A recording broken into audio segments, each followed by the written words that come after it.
Sweet Baby Genius, written by Christina Curtin, January 23rd, 2022. I am standing in my bathroom watching my 1.5-year-old daughter, Evie, as she plays in the bathtub. The water is splattered with tugboats, foam letters, and random items she's found around the house, regardless if the stuff was waterproof or not.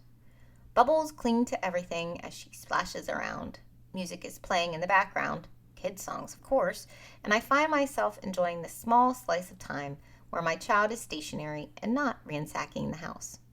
I think her future career options might be in either demolition or dictatorship based on her current behavior.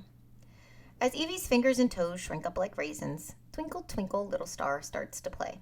The melody and the tempo are a change from the upbeat tunes that were just filling the room. Evie seems to notice. Her play slows down a bit. Then she begins to sway and sing along with the tune. She doesn't sing the words themselves, but she alongs with the perfect pitch. I feel time slow down. Looking at her in the water, surrounded by bubbles, a stethoscope, and bits of chewed up bath crayons, I wonder to myself, is my kid a genius? Singing along to a song seems advanced. I know every parent thinks their child is basically the next Jesus, but maybe my child is the next Taylor Swift? I try to recollect the developmental progress of my 2 older girls to determine if this type of skill level is normal at 20 months. I then immediately remember that my long-term memory is as spotty as Swiss cheese. That's what baby books are for, and sadly I know I didn't document sing-alongs to songs on any of those pages. But I do have when they got their first molars. How that information will ever be relevant or useful is still not apparent to me. Do I only find Evie's ability to sing a couple notes impressive because I spend most of my day with a toddler? Have I lowered my standards? Do I need adult friends? Possibly.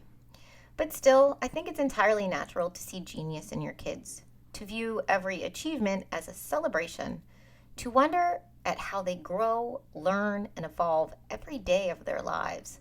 What once was a squirmy blob that looked more like a beluga whale than a baby is now a bubble-covered tot humming along to a nursery song.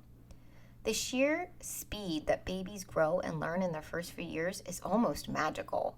If we all advanced like that as we aged, imagine where we'd be now. What we would have achieved in all our years. At 39 years old, I still can't ice skate despite multiple attempts, but Evie has managed to learn how to crawl, walk, run, and balance on one foot in 10 months. We stop that rapid growth at some point in our lives, that impressive change that happens in our early years. Seeing this growth in our children, coupled with our own lack of growth, might be a reason this advancement is so impressive. As I listen to Evie finish her version of the song, I record that sweet-sounding note in my head. I realize I don't care if the books say this skill means she's a child prodigy. To me, I am astounded, and even if it's not genius to everyone, it's genius to me.